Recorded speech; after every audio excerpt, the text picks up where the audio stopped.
عمر فاروق صاحب نے بالکل سچ کہا جی کہ اسرائیل میں پاکستانی لوگ بیٹھے ہوئے ہیں، پاکستان کو نام پاکستانی ہے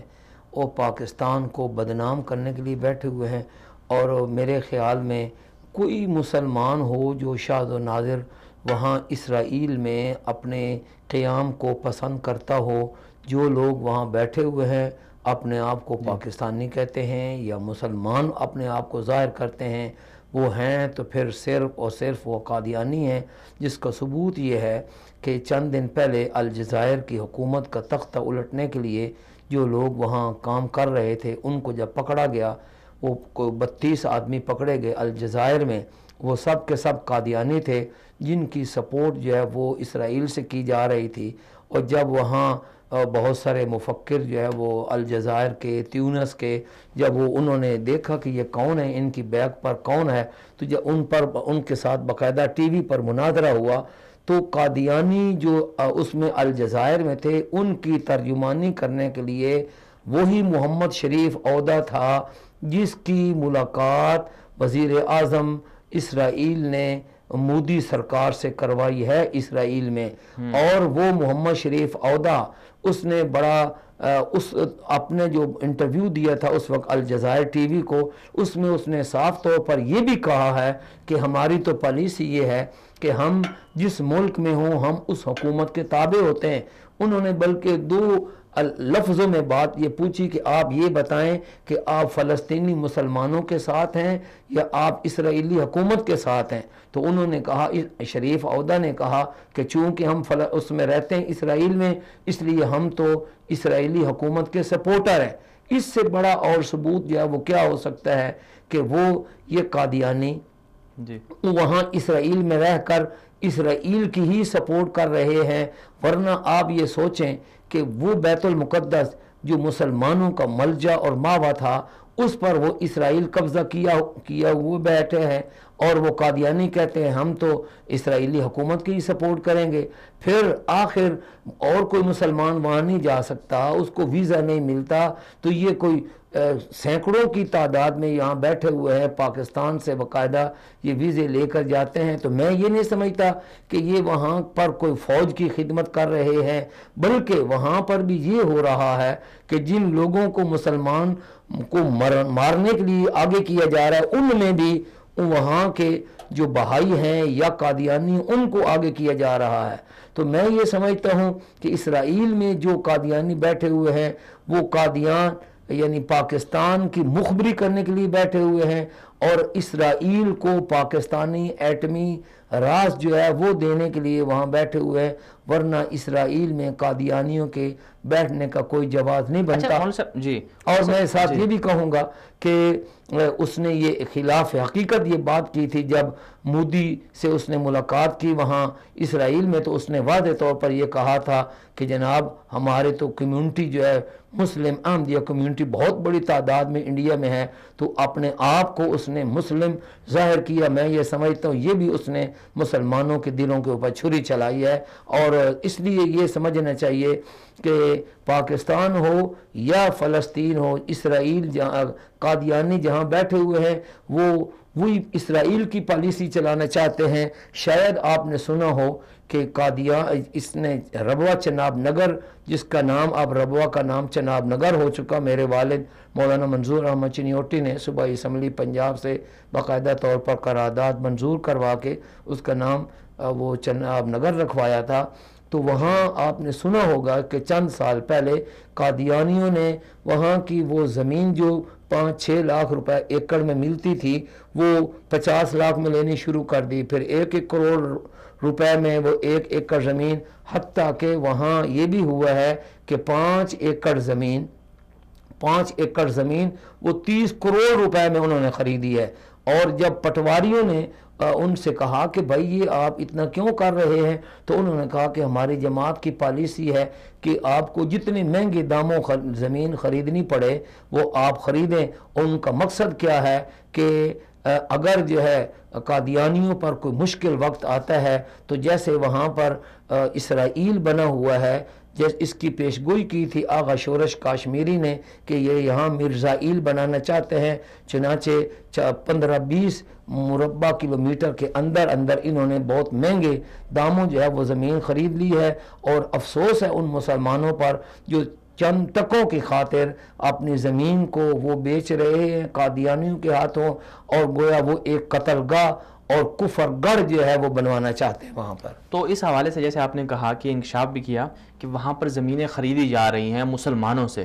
تو یہاں پر پھر جو حکومت کی سطح پر ان کا راستہ روکنے کے لیے کیوں اقدامات نہیں کیے جا رہے؟ آپ خود بھی ممبر صوبائی اسمبلی ہیں، اس حوالے سے آپ نے کوئی قرارداد پیش کی صوبائی اسمبلی میں؟ اور دوسرا جو عوام ہے، تو عوام کی جو فکری سوچ ہے، ان کی سوچ کو ان کے ذہنوں کے اندر یہ بات کیوں نہیں ڈالی جا رہی کہ بھائی ختم نبوت کے مسئلے پر آپ فیض آباد دھرنا دے سکتے ہو، آپ 53 کی تحریک چلا سکتے ہو، آپ جانیں قربان کر سکتے ہو، لیکن کیا وجہ ہے کہ پیسوں کی خاطر آپ زمینیں بیچ رہے ہو تاکہ وہ مستقبل میں آپ کی جو ختم نبوت ہے، ہمارے سب کے دلوں کی دھڑکن ہے، اس پر وہ حملہ آور ہو سکیں؟ ہم نے